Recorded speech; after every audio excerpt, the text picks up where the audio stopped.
Hello noble ones, welcome back to my channel. This is the Metatron speaking, and today I'm quite excited because we're going to talk about something that I absolutely love, which is Warhammer, and in general, Games Workshop.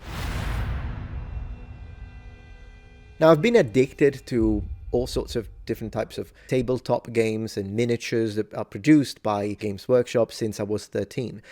That's when I started with Warhammer Fantasy in 5th edition, played through 6th edition, 7th edition, oh my gosh, 7th edition, 8th edition. I've been playing that for a while. My main army is a High Elf army, but I have a secondary as Bretonnia. I still own quite a lot of these miniatures and play regularly. And recently I decided to start a new army, but this time for Warhammer 40k. And when I was a kid, I used to play Blood Bowl a lot, all the different related video games. I'm a fan of Warhammer. I also love painting them, you muppet. Now, I've been considering starting a series dedicated to historical evaluations of Warhammer factions and video games, and this will occur on my third channel, Metatron's Protectorate. I just finished posting 200 videos, lots of fun content and video games. A lot of stuff is retro, some is not. It's, vintage, whatever. You should check it out. Link in the description. Come on, what are you waiting for? Anyways, today I wanted to speak about a little bit of a controversy, something that happened on one of the Warhammer groups that I am part of on Facebook, and then something that I reposted on Twitter to begin to engage with you and kind of have a little bit of a discussion. So it all started with this image which created some backlash when it comes to the people that are into Warhammer. This is from Warhammer the Old World, of course, so they are kind of reproposing. Games Workshop is bringing back Warhammer Fantasy, which has been dead since the 8th edition, and I think people had a problem with this art. Now, this is clearly a character belonging to the faction called Bretonians, and which is a very medieval type of faction. I'm just going to show you my army directly so you can see what we're talking about. Gorgeous faction, always liked it, and it really is a little bit of a mix. I know this is going to sound crazy. It's a little bit of a mixture between medieval France and medieval England, in the sense that a lot of the knights, they're very French, but a lot of the infantry, even in the video games, kind of sound English. So it's a little bit of a mixed match if you think about it, but then again, it is fantasy after all. Fantasy is, if they're mixing the French with the English. Anyways, this created problems because it's a woman. So, it's a woman knight. This sparked controversy. Now, you know me. When it comes to these things and the idea of they are presenting a message, they're pushing modern politics into video games, into the stuff that we love, and they are changing it for modern audiences. I've attacked these ideas time and time again on this channel. With that being said, I also think we need to be methodical about it, and we need to not overreact over things that, to me, at least personally, are not a problem to begin with. We need to make sure that we don't start seeing problems and politics injected even when we don't know if they have been. Because at the end of the day, I think we do need to keep in mind that there is a principle, and it's the principle of innocent until proven guilty. So, when they made Dragon Age the Veilguard, I called it out, I checked it out, called it a disaster, made a dedicated video because I'm a fan of Dragon Age. I've been playing it since Dragon Age Origins, which still remains to this day one of my favorite video games in the RPG genre, particularly dark RPG. And therefore, as a fan, a gamer, a player, a customer, I was highly disappointed by Veilguard, not only because of all of its failures when it comes to gameplay, lore, storytelling, mechanics, graphics, and everything, but mostly because they pretty much turned it into a platform to push modern politics that, to be fair, and I think anyone can say this, do not belong into the universe of Dragon Age. And at that point, if that's what you want to do, I would say make a dedicated video game and don't take something that people love and completely transform a loved IP and turning it into something that's completely unrecognizable for the sakes of pushing whatever the heck message you're trying to. Similarly, when Wizards of the Coast made a new edition or a reprinting of the old school D&D rule set from the 70s, and on the book they were saying how bad the original version was and how offensive it was because it was made by white men and that sort of sentiment, I'm like, you know what? No, I'm gonna speak about this because I have a problem with hatred that is masked as fake tolerance. And a perfect representation of what kind of person I'm talking about is this gentleman here who called me every name under the sun. Yeah, this is exactly the type of tolerant person that I'm talking about here. However, with that out of the way, what I'm not going to do is to scream woke at even when there is no proof whatsoever that that thing is being in any way, shape or form created to push a message. For instance, what do we have here? A woman knight. Let's read what I said on my tweet. Let's talk.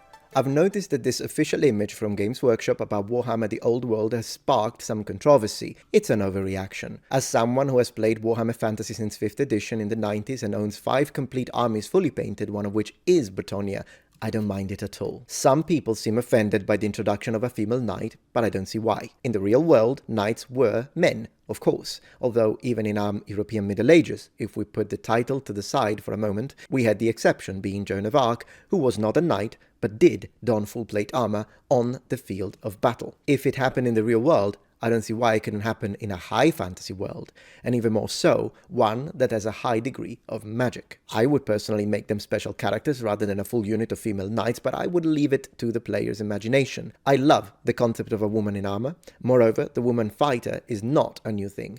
D&D is full of female fighters, female warriors, female barbarians, female anything, and has been since the 70s. There are plenty of things that annoy me about the adjusted for modern audiences nonsense, but this is not one of these. What do you think? Now, of course, I encourage you to let me know if you agree, if you disagree. I hope you could be civil about it, of course, because even if you disagree with me, I still respect you. And in fact, I will listen to you if you're not overly aggressive about this, and perhaps you will change my mind. Although there's already someone who called me quite a few names because of it. Because again, I get called Nazi and fascist, but I also get called woke when I say stuff like this. I'm hoping that you'll be different in this case, even if you disagree with me. On any of the things I said, I probably already offended everyone anyways. Before I jump into the details of this, let's define this word, high fantasy. Now, I noticed that people give different definitions of what a high fantasy setting is and what a low fantasy setting is. Here's how I use that term, just for 100% transparency in our communication here. To me, a high fantasy world is fantasy that is set in a world that is completely fantastic. It doesn't exist, it's not in our world.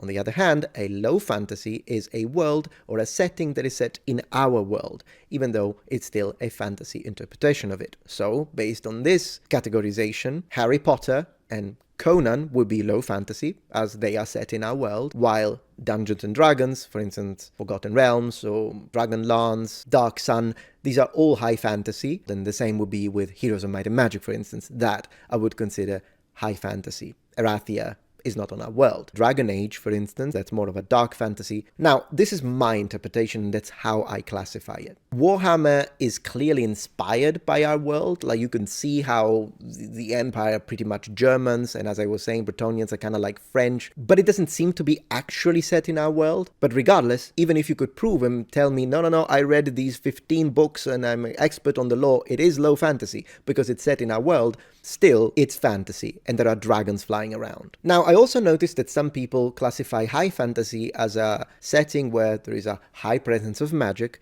and low fantasy as a setting that is still fantasy, but the magic is either non-present, or if it is present, there isn't that much of it. Or maybe it's illegal and it's very rare. Do you use this kind of classification? Usually I don't, but even in that scenario, Warhammer would be a high fantasy for sure, because there are plenty of mages, there are undead, there are liches, there are necromancers, there are dragons flying around.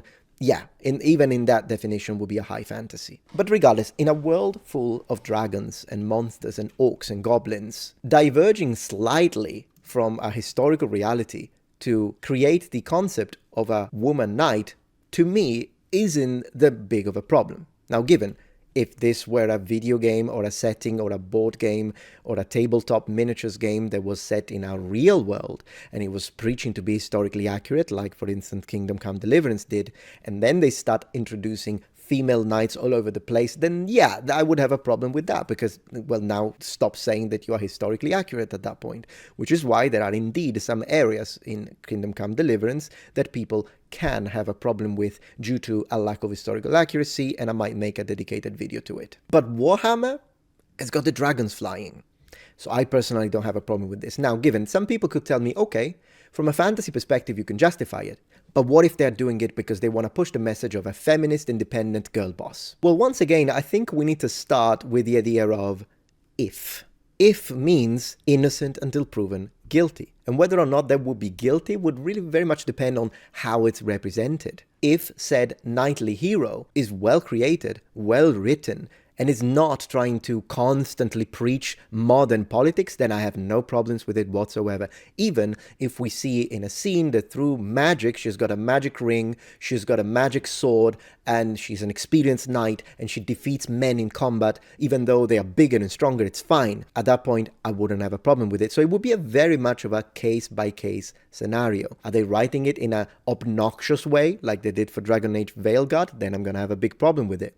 But if they write it in a way that it's instead conducive to a wonderful tale and a good fantasy, and they're not trying to push any strange politics that would diminish the value of the tale or the story due to anachronism, and most importantly, an anachronistic school of thought, then if they're doing that, I would have a problem with it. So as I say, it's a case-by-case situation. And it is important, I think, to be able to not fall for the logical fallacy of attacking everything and starting to call everything political message, political message, political message. I've also noticed people, for instance, complaining about the hairstyle. They were saying, look, she's got the short hair side, I think they were saying, and then this means they're trying to push the idea of strong, independent woman.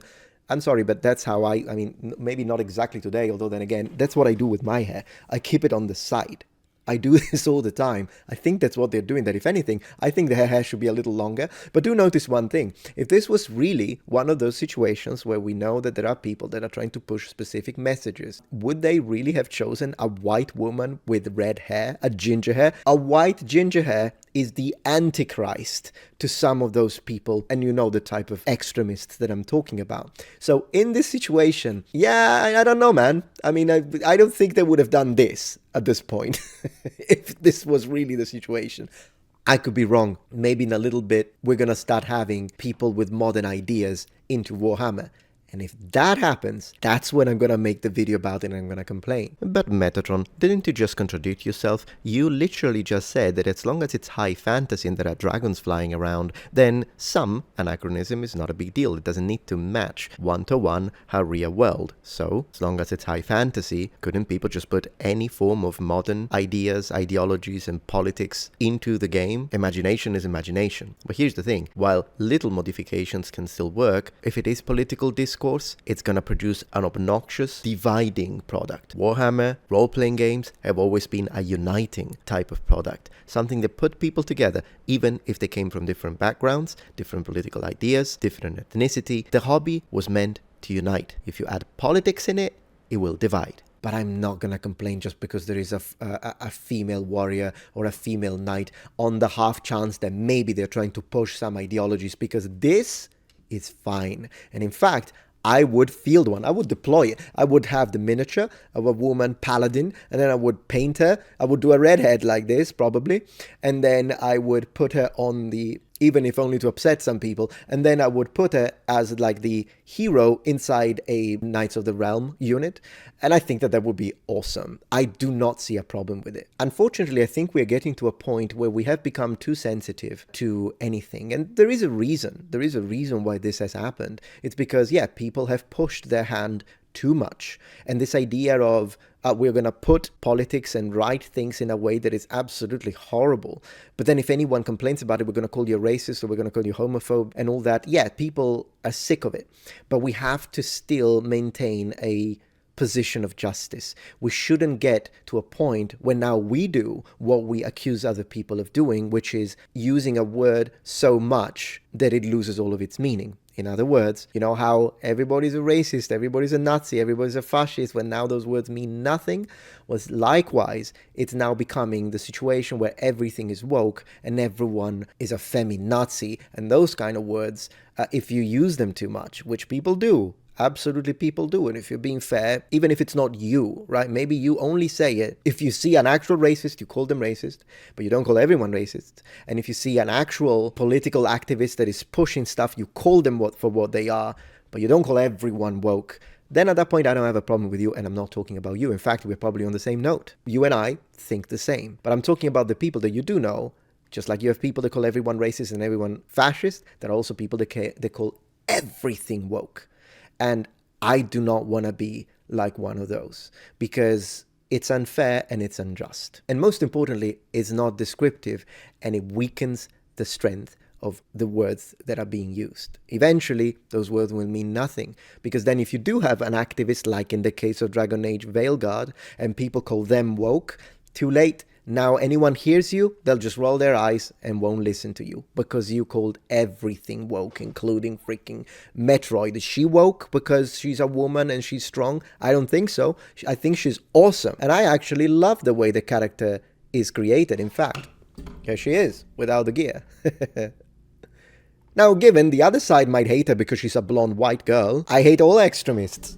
What can I tell you? Why can we not just have fun with the games and stop trying to be like, but yeah, politics, this and that, I hate it. At this point, it doesn't really matter which side of politics does it, and if they make a game that it's pretty much a simulator where you need to build a wall to prevent the arrival of people, and then your quest is to deport illegal aliens. If that's the case, if you do that, but you inject it into D&D, not that it's ever going to happen with Wizards of the Coast, but I'm saying, imagine if they took a Dragon Age, something happened, and then they did that. Yeah, I would complain about it too. It's just that it doesn't happen. Or if you think it does, well, let me know. Find me, point me to a game that is injecting right-wing politics in a way that it's anachronistic and denaturalizes a video game, and I'll attack it all the same. And in this case, it happened to be left-wing identity politics that I thought were completely out of place in the world of Dragon Age. That's all I'm saying.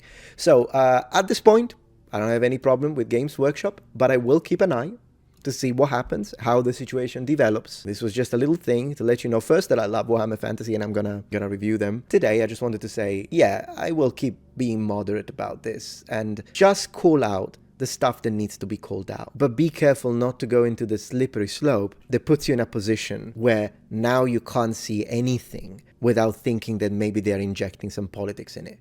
If they are, we call them out, but innocent until proven guilty. Thank you for watching. Have fun. If you're enjoying this video so far, please take a moment to check out my Patreon page. With as little as a $5 support, you can help us ensure that we can continue to produce high quality and high researched content. And at the same time, you get access to polls, extra videos, unlisted streams, and much more. Thank you so much.